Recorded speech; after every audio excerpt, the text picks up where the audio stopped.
Prophet Lot, Lut, a story of warning and destruction. Prophet Lot, peace be upon him, was sent as a messenger to the people of Sodom, a city near what's known today as the Dead Sea. He was the son of Haran, the brother of Prophet Abraham, which made Lot the nephew of Abraham. After Abraham survived the fire and his confrontation with Nimrod, he and Lot migrated toward the land of Sham, modern-day Syria and surrounding areas. They stayed there for a while. Then one day Allah sent revelation to Abraham, telling him that Lot was chosen as a prophet and was to be sent to the people of Sodom. Abraham passed on this divine message and told him, "Go to the city of Sodom, call the people to worship only one God.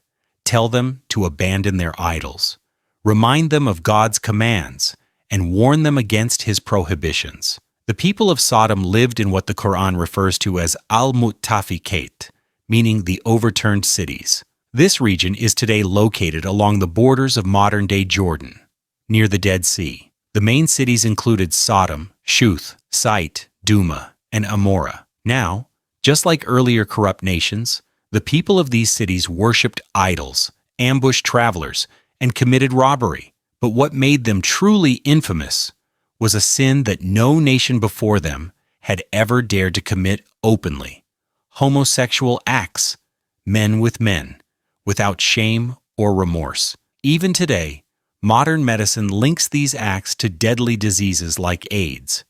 But back then it was just business as usual for them. Justice had completely collapsed in that society. The weak were oppressed.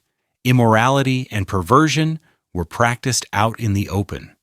There was no modesty, no shame. People had forgotten what was sinful, what was wrong. It was a society where the righteous were mocked. Those who stayed away from indecency were shamed and pushed out. The more sins someone committed, the more respect and fame they earned. Worst of all, no one warned others to stop. No one said, "Hey, this is wrong." The ones who didn't sin were the ones being excluded. The moral compass had flipped upside down. And so, Prophet Lot was sent right into the heart of this corrupt society with a message from God. His first public call. At that time, Sodom was ruled by a man named Sedom bin Harik, said to be a relative of Nimrod. As soon as Lot arrived, he walked straight into the city center, the middle of the marketplace, and began to preach. He stood among the people and said, "Turn away from your wickedness. If you stop what you're doing and worship the one true God, you'll find peace in this world and in the next. But if you continue down this path, then know that a severe punishment awaits you, both in this life and the hereafter." But no one paid attention. They just stared at him in disbelief. Still, Lot stood his ground and called out once more, "O people, fear God and obey him. Stop worshiping these meaningless idols, and stop doing what no other nation before you has ever dared to do." Lot stood before his people and declared, "I am a messenger sent by God. Fear him and obey me. I ask you for no reward. My reward comes only from the Lord of all worlds. How can you abandon the women God created for you and turn instead to men? You've turned away from what's pure and lawful and embraced what's forbidden." But just like the nations before them, the people of Sodom turned their backs on the truth. They rejected Lot and said, "We found our ancestors doing the same. Who are you to tell us what to do?" They carried on with their lives, completely ignoring his warnings. Lot's fearless preaching soon reached the ears of the city's king. Furious and curious, the king demanded, "Bring this man to me at once." Lot was found and brought before him. The king questioned him, "Who are you? Who sent you? And why have you come here?" Those standing nearby answered, "His name is Lot. He claims to be a prophet sent by God to stop the people from their sins and guide them to worship the one true Lord." When the king heard Lot speak for himself, a flicker of doubt and fear touched his heart. He said, "You're one of my people. Fine. If what you say is true, then go and tell the others. If they listen, I will listen too." Lot left the king's court and returned to his mission. Again he walked among the people and called them to the truth. He warned them against their rebellion and the wrath of God. Without hesitation, without fear, he spoke to them directly. Are you really committing an indecency no other people on earth have ever done? You know what you're doing is wrong, yet you keep doing it publicly, shamelessly. You've turned away from the women God created for you, and instead, you lust after men. You've become a people completely lost in your desires. But despite all his efforts, they only became more stubborn. Just like the past nations who had rejected their prophets, the people of Sodom responded with threats. They said, "Listen, Lot, if you don't stop trying to change us, we'll drive you and your followers out of our city." Still, Lot kept warning them of God's punishment, but they mocked him, saying, "If you're really telling the truth, then go ahead. Bring that punishment down on us." After years of preaching and pleading, Lot finally lost hope. He realized that these people were beyond reform, so he turned to God and prayed, "O Lord, save me and the believers from these evil people and the torment they bring upon us. O my Lord, send down your punishment upon this corrupt and rebellious nation. Grant me victory."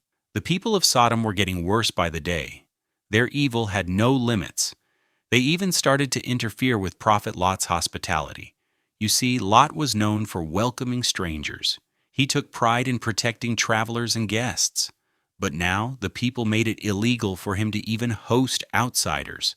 That's how far they had fallen. Their sins and rebellion became so intense, so disgusting, that even the rest of creation, animals, the earth, even the skies, could no longer bear witness to it. Everything turned to Allah in protest, and Allah responded, "I am Al-Halim. I do not rush to punish, but when the appointed time comes, not a single second will be delayed or brought forward."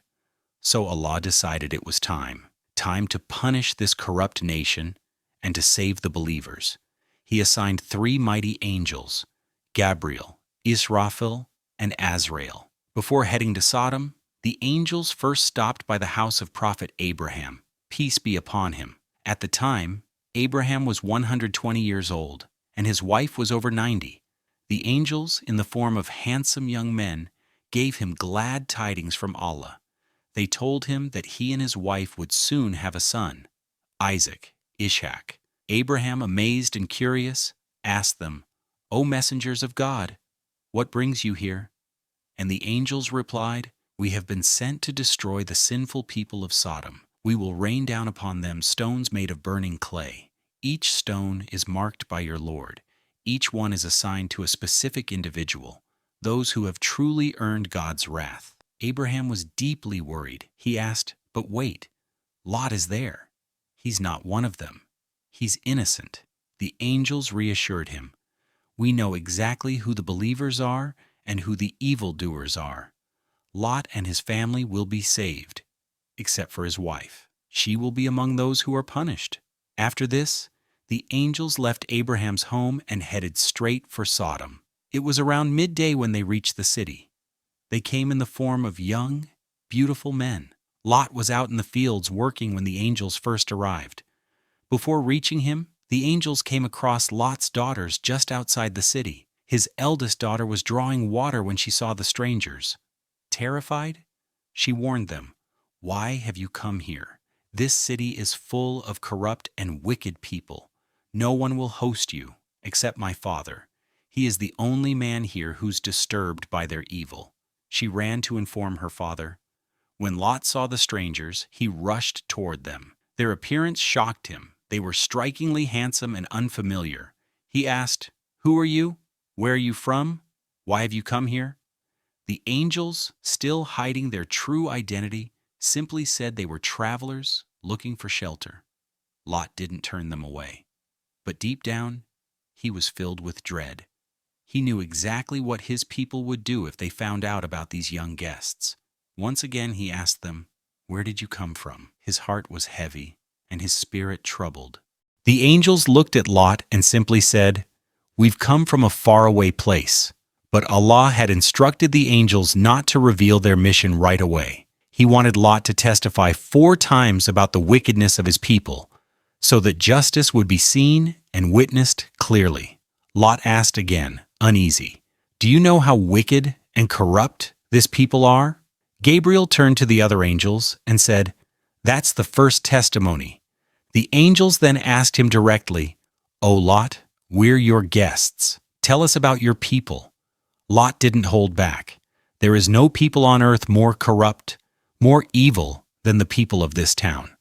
They commit vile acts with each other, men with men. May Allah curse them.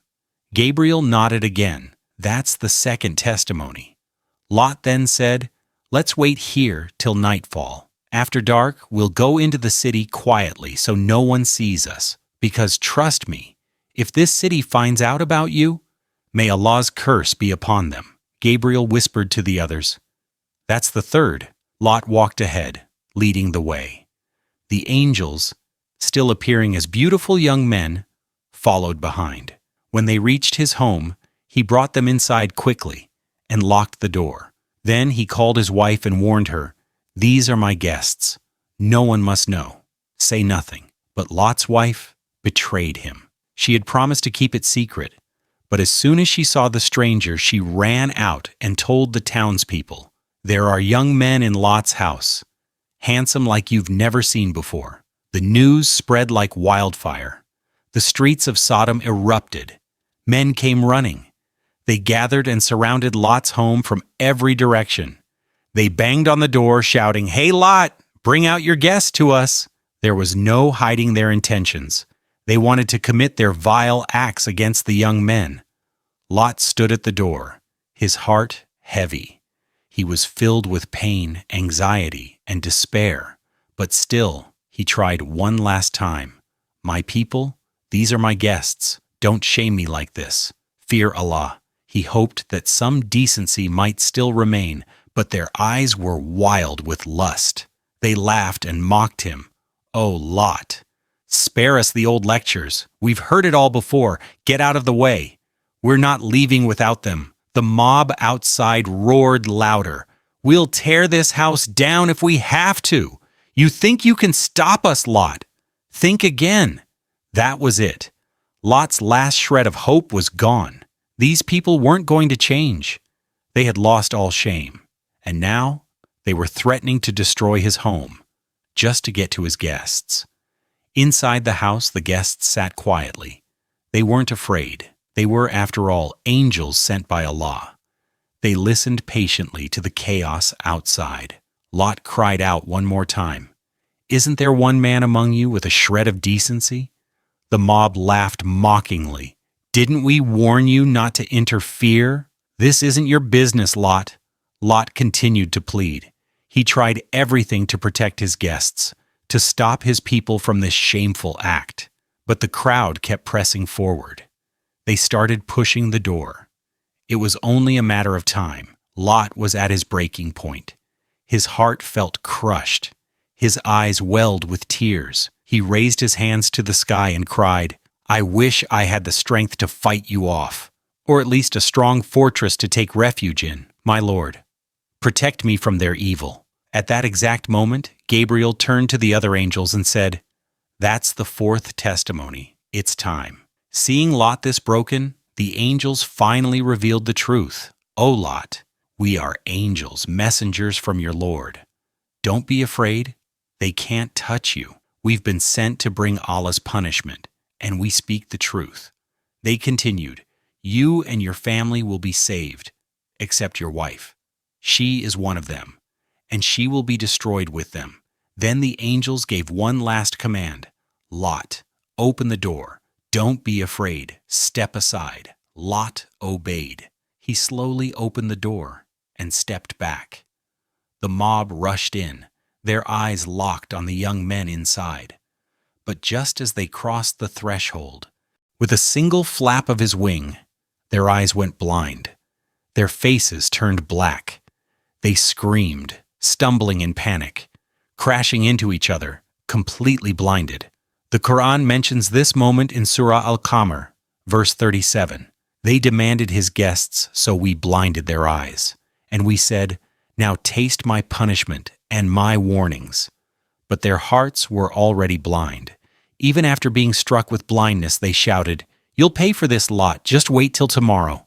Some even screamed, "Lot brought sorcerers into his house. He's cursed us with magic."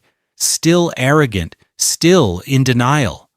Then the angels said, "Lot, take your family and the believers with you. Leave the city before dawn. But don't look back. Keep walking. Your wife will stay behind. She is among the doomed." And they added, "Their punishment will come at dawn. And dawn is near." Lot didn't wait. He gathered his daughters and the few believers who followed him. And as the sky still held the darkness of night, they left. Lot's wife, Wahila, was from the people of Sodom. Lot married her after his first wife passed away. She pretended to be faithful on the outside, but inside, her heart still belonged to her wicked people. When the angels arrived, it was Wahila who betrayed Lot and ran to inform the townspeople. As Lot and the believers were preparing to leave, Wahila saw them at the door. "Where are you going?" she asked. Lot answered, "These are angels, messengers from my Lord. They've come to destroy this city and its people." But before Wahila could take another step, a stone from the sky struck her head. It was made of baked clay, hot and marked. Wahila became the first to be destroyed. She never got the chance to betray Lot a second time. The night passed, and with the rising sun came the wrath. Gabriel raised his voice. "What a terrible morning for the disbelievers." Israfel shouted, "What a cursed dawn for the sinners." Azrael declared, "What a tragic sunrise for the heedless." Then Gabriel acted. By the command of Allah, he turned the cities upside down, literally. The earth shook, and the cities were lifted into the air, then slammed back down. Fire rained from above. Each stone was labeled. Each hit its target. It didn't matter if someone had traveled miles away on business or trade. They were found and struck. No one escaped. It was total annihilation. And it wasn't just Sodom that was buried. Every single person from that cursed nation, no matter where they were, was destroyed. The birth of the Dead Sea. Allah mentions in the Quran how He overturned their cities. The entire region became a wasteland, and from the ruins, a dark, salty spring erupted. Today, we call it the Dead Sea, or Lot's Sea. It's one of the lowest points on Earth, over 360 meters below sea level, located east of Palestine, near the Jordan Valley, and just 24 kilometers from Jerusalem. The water is pitch black. Nothing can live in it. No fish, no plants. Its salt content is so high that the water burns and scars the skin. This lifeless body of water stands as a witness, a reminder of divine justice. As the Quran says in Surah Ad-Dhariyat, verse 37, "And in that city, we left a sign for those who fear the painful punishment." The Quran, Hadith, and the words of Islamic scholars are clear about what brought down this punishment. They openly practiced homosexual acts, something unheard of in that time. Even today, diseases like AIDS have been tied to such behavior. They rejected Lot's warnings. Again and again. They sat on roads and harassed travelers. They threw rocks at people passing by. These details are mentioned in authentic hadiths. Worst of all, they worshipped idols made of stone, instead of the one who created them. Their king, Sedum bin Harik, even built a golden temple full of decorated thrones for these lifeless idols. Their corruption wasn't just personal, it became national policy. Allah didn't let it slide. He didn't turn a blind eye to their rebellion. They were destroyed in a way no nation had ever seen. And even now, the Dead Sea is still black, still salty, still lifeless, still there, standing as a warning to anyone who dares to ignore the truth. Prophet Lot called his people to believe in the one true God. He warned them about the punishment of hell, but they didn't care. Instead, they sank deeper into evil, so deep that even their sins turned monstrous. They weren't just committing acts of immorality. They were using those acts as a weapon. If they hated someone, they would gang up, assault him sexually, torture him, and then kill him. This wasn't just sin. It was a brutal, twisted form of violence. And they weren't hiding it. They were proud of it. They did it in the open, and anyone who stayed pure, they mocked and shunned. Whenever Lot warned them, they'd threaten him. "Hey, Lot, if you don't stop, we'll kick you out." Or worse. One of their sick games was throwing mudstones at travelers. They'd sit on the roadside with bowls of small clay rocks. If the stone hit the stranger, he was declared, "Perfect target. He's the next one." That's how far they'd fallen. They literally used lottery stones to choose victims. They refused to give people their rights. They were cruel to guests, rude to strangers. They mocked anyone who was different. They looked down on the world, thinking they were the smartest people alive. But the truth, their hearts were dead, and their minds were gone. Even Lot's sheep weren't safe. There was a barren mountain near the city. No grass, no plants. Lot's enemies blocked his sheep from grazing anywhere but that mountain. They even posted guards to make sure of it. Lot turned to the sky and prayed, "Oh Allah, let grass grow on this mountain." And it happened. That lifeless mountain turned green. From that day forward, as long as Lot lived, the mountain stayed full of grass. But something strange happened. When Lot's sheep ate it, they were fine. But when the sinner's sheep grazed, they died. Still, they refused to believe. Still, they mocked and attacked. In the end, only a few followed Prophet Lot. According to some sources, just 2 daughters and 10 believers, that's it. But despite the threats, despite the cruelty, Lot stood firm. Like every prophet before him, he did his duty, he spoke the truth, and he never gave up. Peace be upon Prophet Lot. If this story touched your heart, help us share it. Like the video, leave a comment, and subscribe to our channel. Until next time, may peace be with you.